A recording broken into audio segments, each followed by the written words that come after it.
kita berpegang pada kebenaran. Cuman kebenaran itu diperoleh dengan proses berpikir itu. Nah, ini proses berpikir.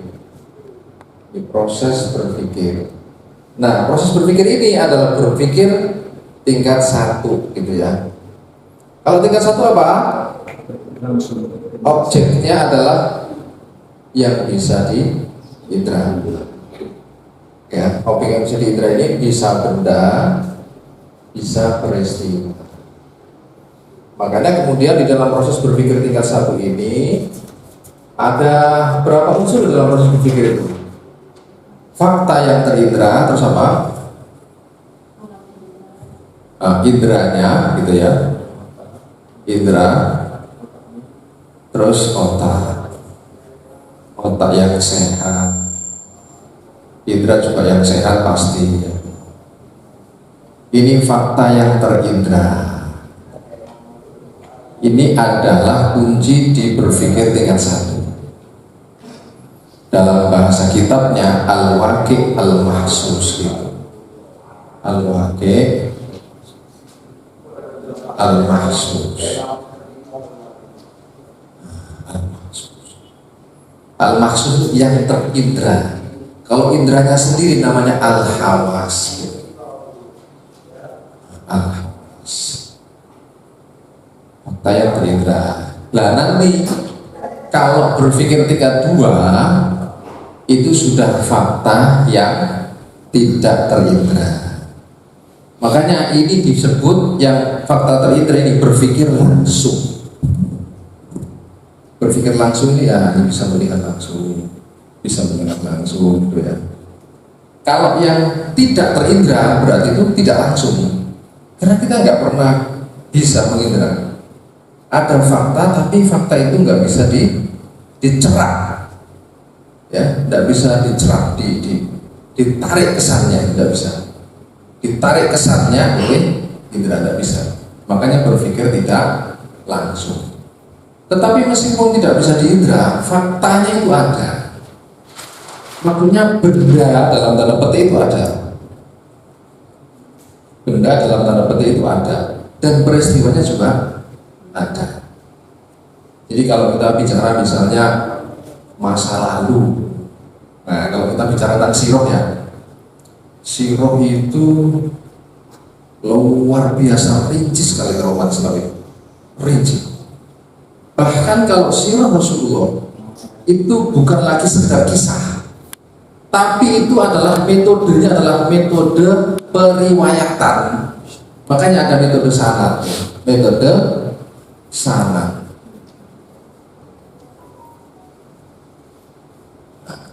Metode sanad dari A atau dari Z ya, dari Z dari Y dari X dari sebelum X apa? W ya, dari W dari V gitu ya, sampai kepada para sahabat yang melihat langsung.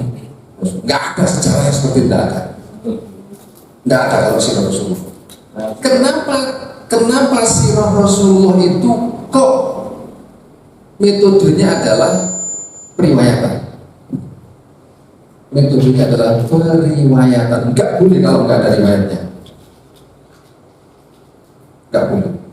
Rasulullah apa yang terjadi di perang Badar, apa yang terjadi di perang Uhud, apa yang terjadi di perang Khandaq, sampai nanti itu perang Khaybar, ya. Terus kemudian Fathu Makkah, ya. Setelah Fathu Makkah kemudian ada perang Hunain. Itu ada riwayatnya semua. Kenapa demikian? Nah kalau riwayat ini kan hadis. Makanya sejarah atau sirah Rasulullah itu adalah hadis, sunnah.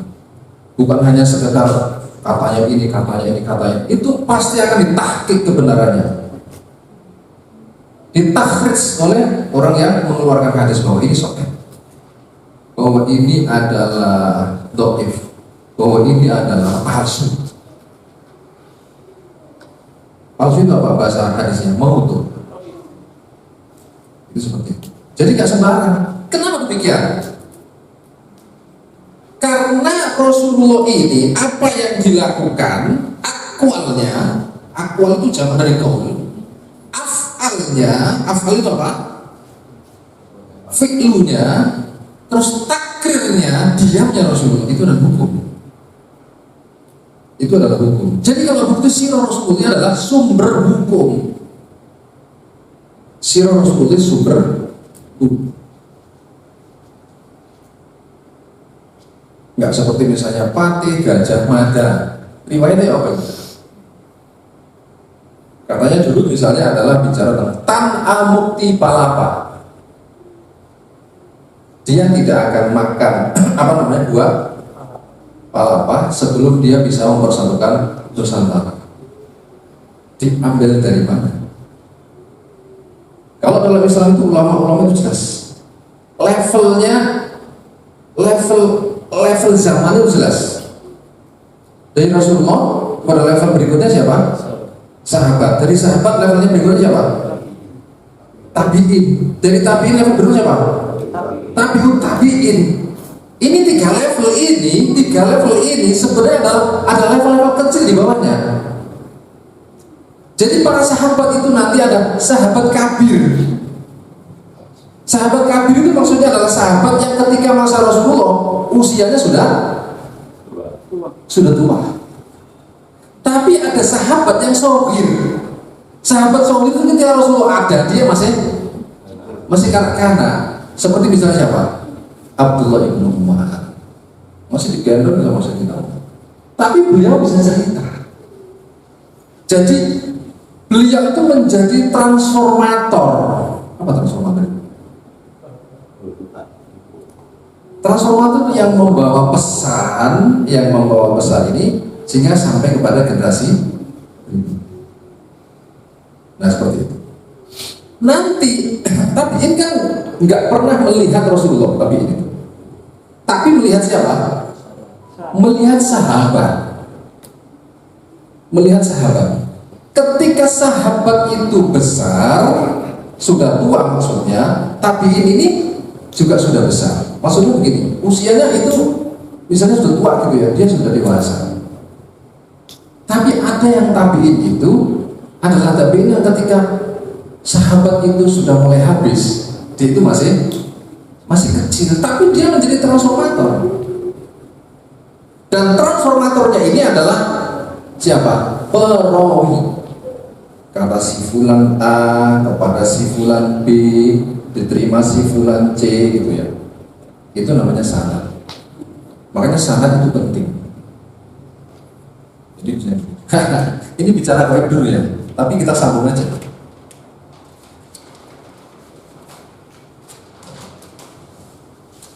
Jadi kenapa sirah Rasulullah itu kok harus melalui periwayatan? Jadi sejarah itu bukan sumber hukum, tetapi kalau sejarahnya Rasulullah sumber hukum. Sejarahnya Rasulullah itu namanya as-sunnah, ya as-sunnah. Itu seperti itu. Kalau hayatus sahabat itu bukan sumber hukum, walaupun ada masing-masing itu dengan teliti juga itu. Tetapi sahabat kan tidak membawa wahyu, kecuali sahabat itu membawa hadis. Tapi hadis itu kan ya dari Rasulullah, bukan dari sahabat. Makanya kalau ada hadis itu kok tidak sampai mengatakan qala Rasulullah atau fa'ala Rasulullah kada wa kada, itu dianggap sebagai hadis mauquf. Hadis mauquf itu artinya apa? Hadis yang berhenti pada sahabat. Kalau hadis itu berhenti pada Rasulullah, berarti nyampe Rasulullah, apa itu namanya? Marfu. Jadi A itu Rasulullah, B-nya itu sahabat, C-nya tabi'in. Kalau pada tabi'in ini namanya maktu. Maktu itu terputus, nggak sampai sahabat, apalagi sampai Rasulullah. Jadi ada marfu, ada mauquf, ada maktu. Itu kalau dalam Islam menjadi ilmu atau disiplin ilmu tersendiri. Bayangkan luar biasanya Islam ya, nggak ada yang seperti Islam itu, nggak ada.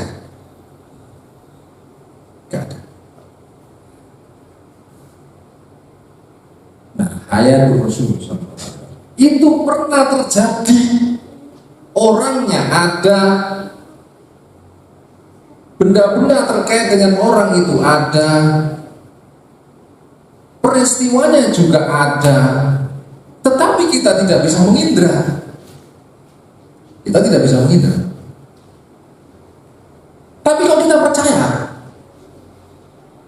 kok kita percaya? Nah, semua itu sebenarnya muaranya adalah kebenaran. Makanya sebenarnya level berpikir tingkat itu tidak hanya 3 aslinya. Aslinya level berpikir tidak 3, tapi nanti ada istihad. Jadi kalau istihad ini adalah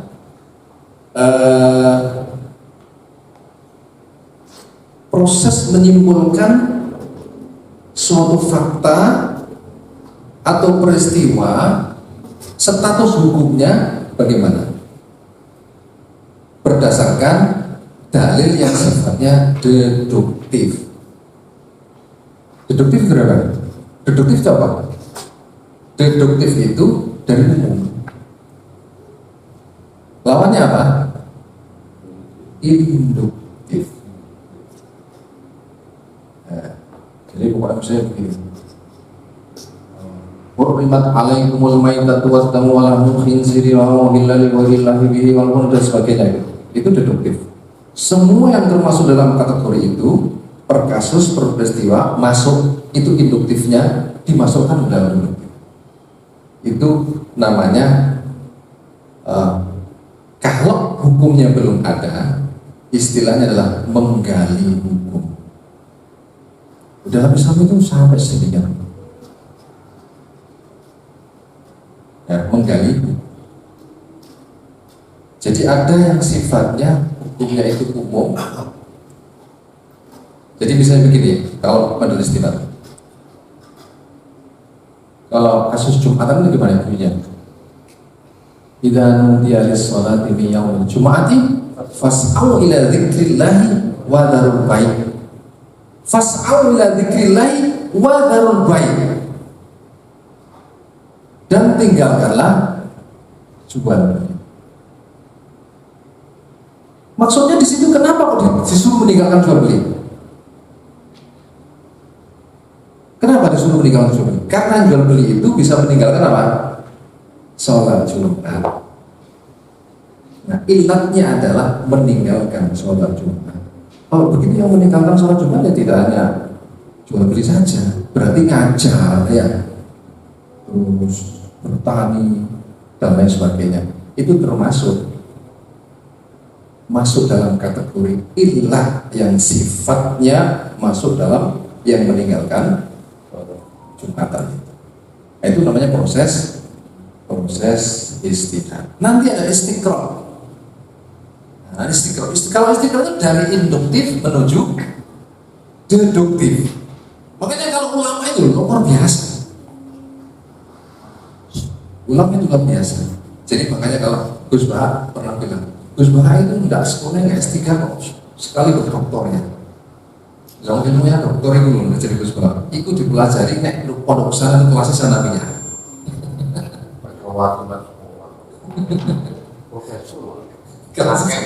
Profesor. Dokternya sama keren. Nah seperti itu ya.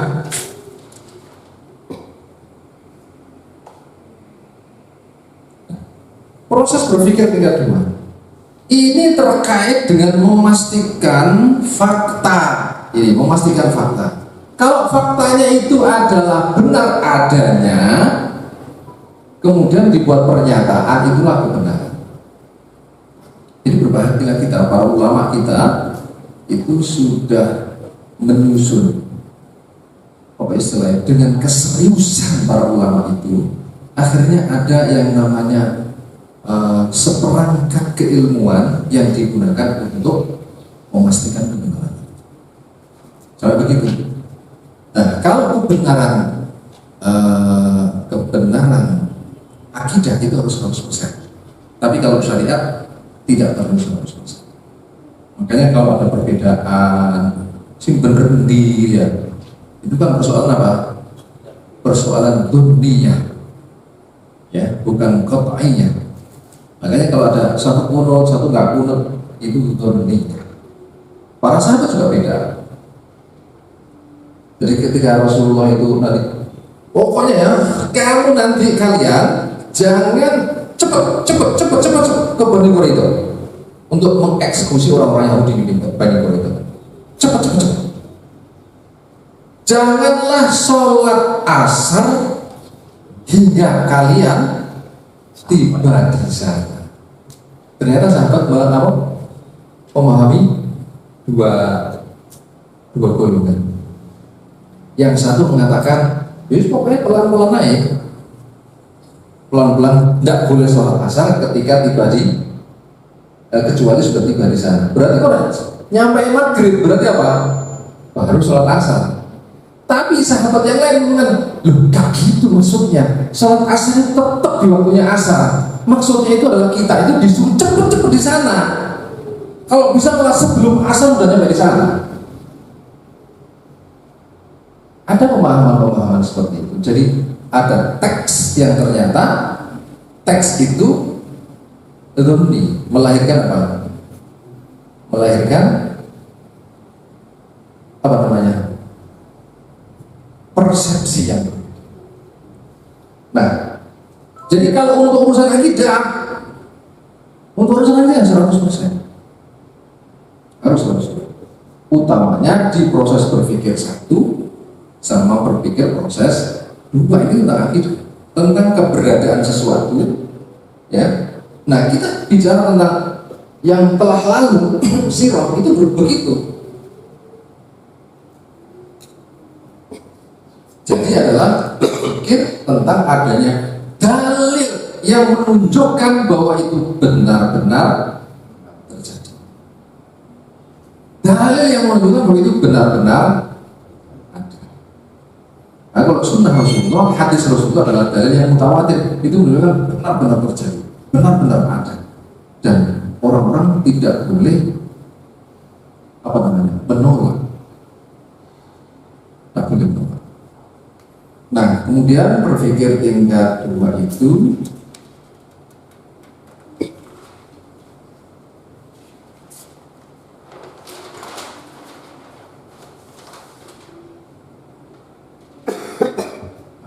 berpikir tingkat dua itu tadi itu ya. Terus berpikir tingkat tiga. Kalau berpikir tingkat tiga itu adalah lebih cenderung pada aspek konsep yang abstrak, yang itu adalah sosial. Sosial itu kan sesuatu yang nggak pasti. Pasti apa enggak? Kalau ini daun, ya, misalnya daun,